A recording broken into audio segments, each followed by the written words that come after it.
اللہ اور اس کے رسول صلی اللہ علیہ وسلم پر ایمان لاؤ۔ ٹرمپ کی دعائیہ تقریب میں قرآن پاک کی تلاوت اور اذان۔ نو منتخب امریکی صدر ڈونلڈ ٹرمپ نے تقریب ہف برادری کے بعد تمام مذاہب کی دعائیہ تقریب میں شرکت کی، جس میں مسلمانوں کی نمائندگی ایک امام مسجد ڈاکٹر محمد فراسر رحیم نے کی۔ عالمی خبر رساں ادارے کے مطابق واشنگٹن دی نیشن کیتھیڈرل کے چرچ میں ہونے والی تمام مذاہب کی دعائیہ تقریب میں قرآن کی تلاوت کی گئی اور اذان بھی دی گئی۔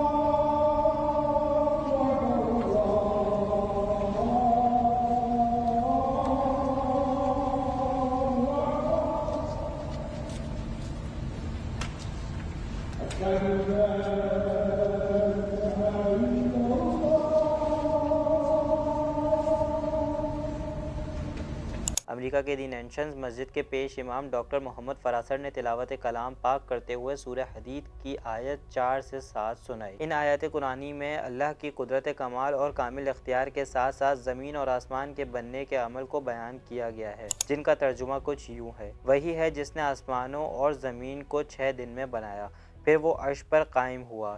وہ جانتا ہے جو چیز زمین میں داخل ہوتی ہے اور جو اس سے نکلتی ہے، اور جو آسمان سے اترتی ہے اور جو اس میں اوپر چڑھتی ہے، اور وہ تمہارے ساتھ ہے جہاں کہیں تم ہو، اور اللہ اس کو جو تم کرتے ہو وہ دیکھتا ہے۔ آسمانوں اور زمین کی حکومت اسی کے لیے ہے، اور سب امور اللہ ہی کی طرف لوٹائے جاتے ہیں۔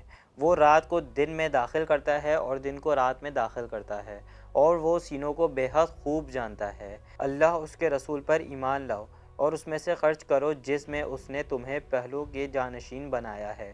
پس جو لوگ تم میں سے ایمان لائے اور انہوں نے خرچ کیا، ان کے لیے بڑا اجر ہے۔ تلاوت کلام پاک کے بعد دی نیشنز مسجد کے مؤذن ڈاکٹر شیخ اکبر شریف نے اذان دی۔ اس موقف پر ٹرمپ سمیت تمام شرکا خاموشی اور احترام کے ساتھ تلاوت قرآن پاک اور اذان بغور سنتے رہے۔ وائس آف نیشن کی ویڈیوز دیکھنے کے لیے ہمارا چینل سبسکرائب کیجیے اور بیل کے آئیکن پر کلک کیجیے تاکہ آپ ہماری تمام آنے والی ویڈیوز سے باخبر رہ سکیں۔